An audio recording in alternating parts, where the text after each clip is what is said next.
What's up, YouTube? Welcome to another episode of the Upland Show. Today we've got something a little bit different for you. I released a video just last week called The Best Virtual Real Estate to Buy, the best metaverse properties to buy in May 2022, and had a really good comment. I wanted to actually make a video to respond to this comment because I've heard a lot of people with similar concerns. So let's jump right into it. So the comment was, great advice for those players that are looking to actually invest larger dollar figures into the game. Sad the majority of players wouldn't dream of buying a 100k mint unless it was 60% mint price. I don't think there's any research to back up that piece, but how long have those large props been on the market? I wouldn't be surprised if we see a 60% UPX and 50% USD floor for many cities when Upland announces the next city release. It's been going lower with every city release. This is called a downtrend. Cities like LA and Queens are doomed. Okay, so I will agree that when LA was released in Upland, it was the largest single economic effect on the Upland Metaverse since it's been released, in my opinion. I don't think we're going to see another city release that has that much economic impact because there was not as much supply for how much new supply was added to the game at that time, and the cost of all of those NFTs. I don't think we're going to see something that disruptive again. We'd have to see a city even much larger than LA be released again, and the prices would have to be even higher. So I simply don't think we're going to have that big of an economic impact moving forward. And responding to cities like LA and Queens are doomed, I don't think so. I think they're just new. We see this all the time, where the newer city, people get frustrated. It hasn't sold out yet, so people try to flip stuff really fast. So let's actually look at the numbers there. In LA, we're seeing the lowest cost property at 50% markup. So this person bought this, or the mint price of this property was 39,000 UPX. They bought it for 42,000, and this person just wants to sell it for $20 and get their money out. That's fine. We're seeing the same kind of trend with Bitcoin right now. You could have bought it a few months ago, and now it's worth half the price. I mean, just 6 months ago, Bitcoin was at a high of $58,000 per coin. Now it's at $28,000 a coin. So we're seeing people sell stuff for cheaper than they bought it. That doesn't mean Upland is doomed by any means. I think it's somewhat tied to the crypto market. However, I think it's even a safer investment. And then let's look at Queens as well. The cheapest property in Queens, and again, these are all USD. These are people trying to get their money out, which they always have to sell those a little bit cheaper.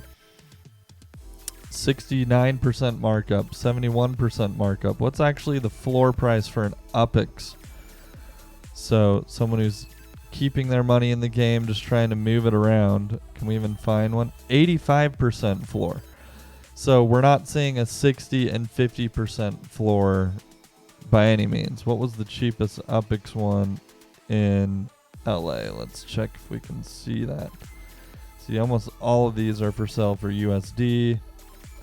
And again, these people just want to get their money out, which is fine. I honestly think these are great properties to buy right now. So again, the cheapest one in LA is 80% as well. So we're not really seeing drastic low prices for UPX. So we're seeing more of a 60% on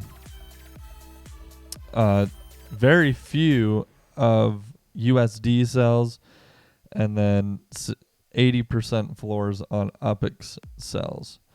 So let's keep digging in here. I know patience is a virtue, but patiently waiting the value of my account going down is nerve-wracking. Many people will and are losing interest. If Upland is the best metaverse out there, why are all the media outlets sleeping on it? I've talked about this in other videos. I think a lot of media outlets are sleeping on Upland simply because it doesn't have a crypto coin tied to it, but I think this is a long-term advantage to the economy. I think if Upland were tied to a coin, the economy fluctuates too rapidly, and it's not really a play-to-earn game at that point. It's much harder to manage. I've discussed that in other videos. I appreciate the video. Actually a big fan, but I've been quite frustrated lately. Oh, he says Alien Worlds gets higher rankings than Upland does, and that game really sucks. I agree that game sucks. That's why I don't play it. And let's show in the last 30 days, yes, Alien Worlds has had 998,000 players, whereas Upland has 273,000 players. But again, I've also mentioned this in another video. Alien Worlds allows you to multi-account. You don't actually know. Some of these players could have 10 accounts and they're just farming Alien Worlds. In fact, I believe many players of Alien Worlds do that and openly play it like that because it's a mining game essentially. Upland is you can have one account and it just doesn't work like that. So I would be curious to see if we could see unique users. I would argue it's potentially even higher with Upland or very similar. So ranking wise, I don't think Alien Worlds is doing better by any means.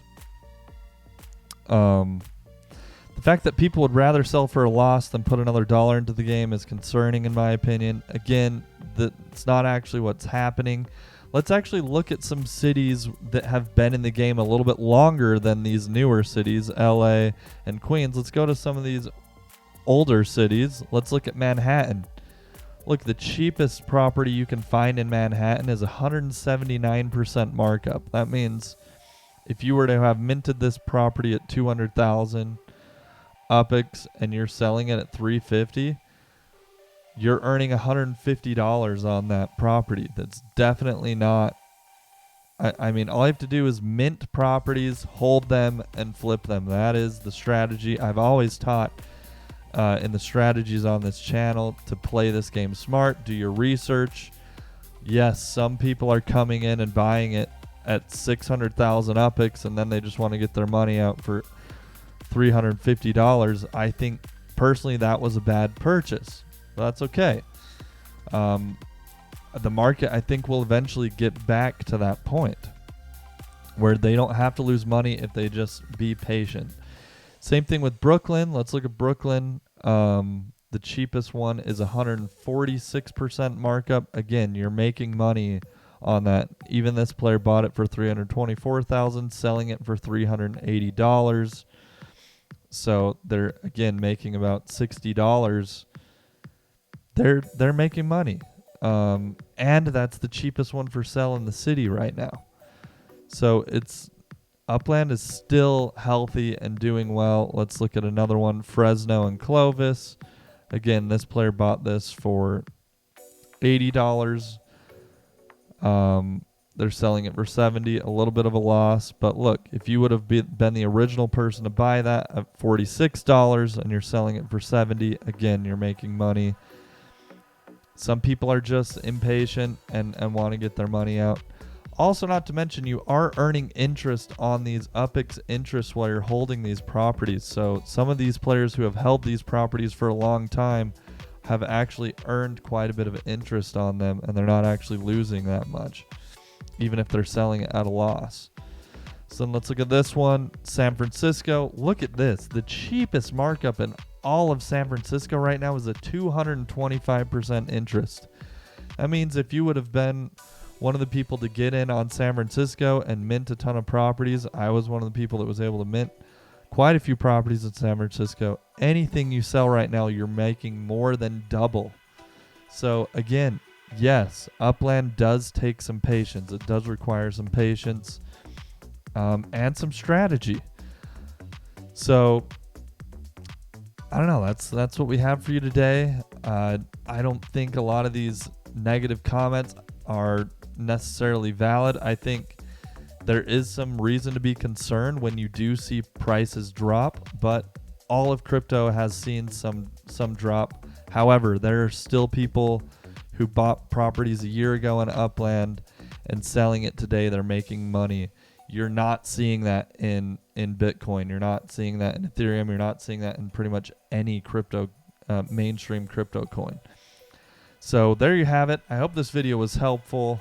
I'm still very bullish on Upland. I think, especially with racing coming and other things coming to the metaverse, it's only getting better, and we're only going to see more hype come to this game.